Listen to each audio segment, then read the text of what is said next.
There are very few moments in life when a piece of media hits you so hard that you walk away with something real, something valuable, something that actually changes you. And when it does happen, it's usually in that subtle way where you feel like you weren't just watching a story, you were in it. Like you were standing right beside the characters, learning the same lessons they learned. Frieren, for instance, taught me to value my time and appreciate living in the moment. Mob inspired me to better myself in ways I wouldn't have never considered. And as silly as it is, Sid from Eminence and Shadow taught me that it's okay to be a little cringe sometimes as long as you're having fun with it. But these shows that provide this value, this blueprint for self-discovery, are so far and few between. So color me shocked when an anime called Chainsaw Man taught me something about love.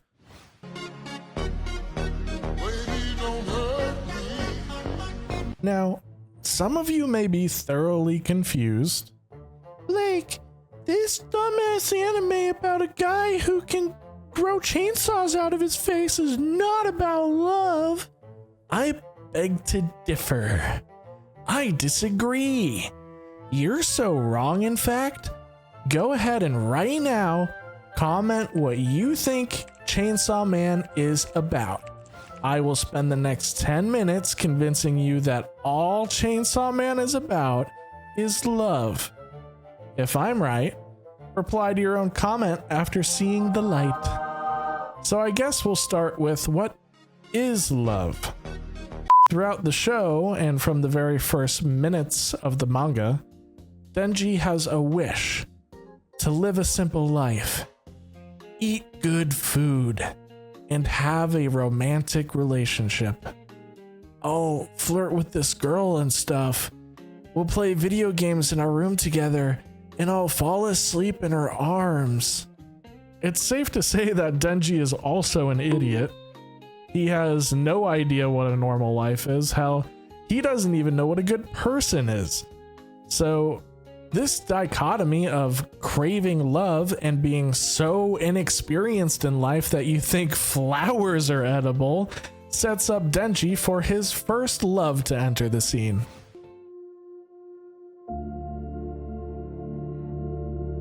After slaughtering an onslaught of zombies and having his first experience transforming into Chainsaw Man, Denji melts back into his humanity at the embrace of a woman called Makima, his first crush.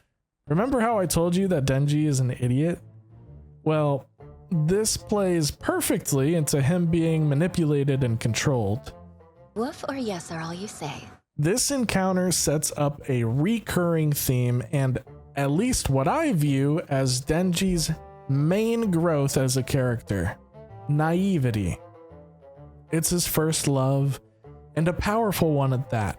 He's not used to the touch of a woman. He's never had a relationship to tell him what a red flag is. In terms of finders keepers, Makima capitalizes Chainsaw Man's heart. This is Denji's first encounter with love, albeit not a very healthy one. Still, the gravity of his wish is somewhat fulfilled rather early in the series. He just simply needs to win Makima over and complete the small task of killing the gun devil. 10の悪魔を倒してほしいの。10の悪魔? In order to have his wish granted. Well, that is until he meets two women that show him what real love is.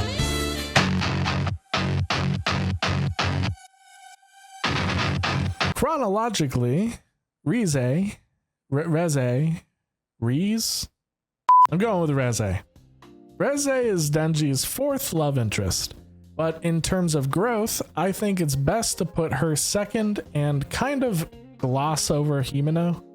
At the point of Himeno trying to seduce him, he shows that he actually understands what he really wants is not a fling, but a romantic partnership, which is exactly what Reze positioned herself to be.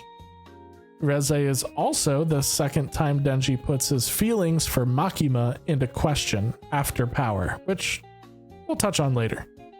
What turned out to be a sweet encounter, avoiding rain together in a phone booth, eventually turns into him fantasizing about both of his potential girlfriends in their underwear.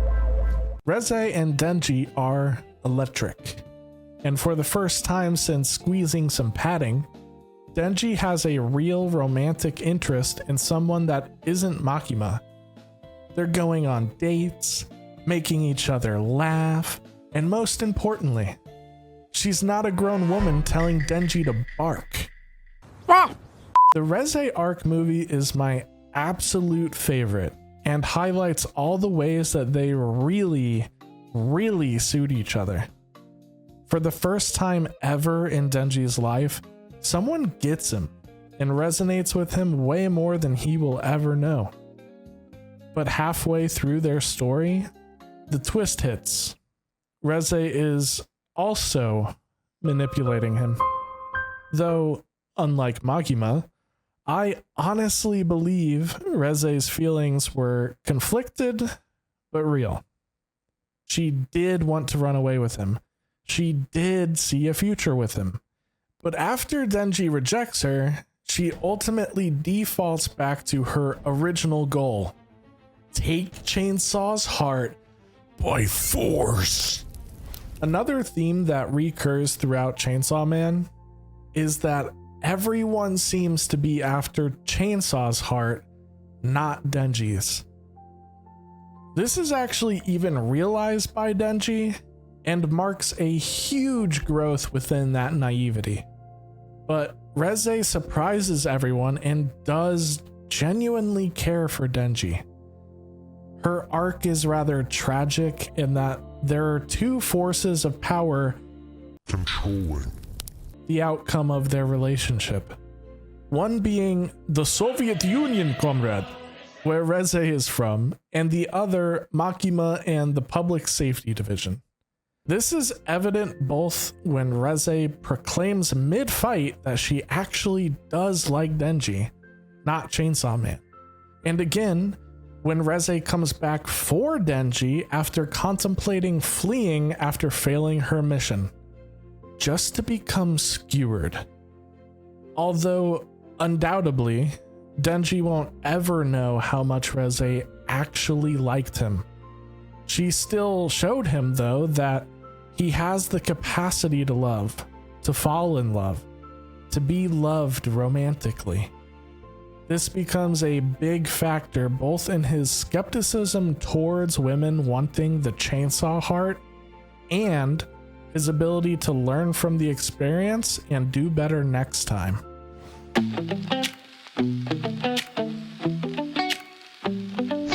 Now, let's rewind a few. After officially joining Public Safety as a devil hunter, Denji joins forces with Aki and Power. These are arguably the most impactful and monumental characters for Denji's growth in all of Chainsaw Man. First and foremost is Power. Although a fiend, she is Denji's first close encounter with a woman besides Makima. They eventually start living together, and through their own little deal involving saving Power's cat Meowie, Denji ends up having his first sexual experience. While it's true, Denji sincerely is head over heels in love with Makima, we end up getting that recurring theme here, gooning. I mean, the dichotomy between lust and love. We often see Denji lambasting himself for not being faithful to Makima, despite them not dating, but he eventually caves to carnal desire and ends up copping a feel. However, it does nothing for him. This is a huge deal because of two factors. One being that Denji starts to realize that intimacy without romantic feelings is not what he wants. Bravo, Denji! Your first sign of growth. No longer does he desire to touch Booba. He wants more than that. He wants to touch Makima's boobas. Okay, he isn't quite there yet, but at least it's progress. It also opens up Denji to his actual first feelings of love. You see, over time, these three idiots find something extremely profound within themselves. The platonic kind of love. The familial love. Sharing meals, laughing, sleeping, crying. The type of intimacy that you can find anywhere with anyone that you consider your friend. Something so foreign to Denji that it was something he needed without ever knowing to ask for it. The kind of love where you would sacrifice your life for someone. And they do. The deaths of the only two people to ever truly love Denji, not Chainsaw Man, Denji, is what really drove home for me just how important it is to be loved. By your friends, your family, your neighbor, a girlfriend, anyone. I can't imagine how fucked Denji would be without these two in his life. They not only showed him a real love, but also bestowed him with one of the only semblances of a means to go forward in life. Knowing that there is still good in all manner of humans, and I guess devils too. So if no one else has told you today, I love you, dearest viewer. I'm going to save Asa's arc for another video. I think she deserves her own video. But did I end up changing your mind? Isn't Chainsaw Man just a story about a boy finding love? Let me know what you think. And hey, I'm starting to stream on a schedule. Catch me live on Twitch or YouTube, Mondays, Wednesdays, and Fridays at 7 p.m. Eastern. Link in bio. Bye!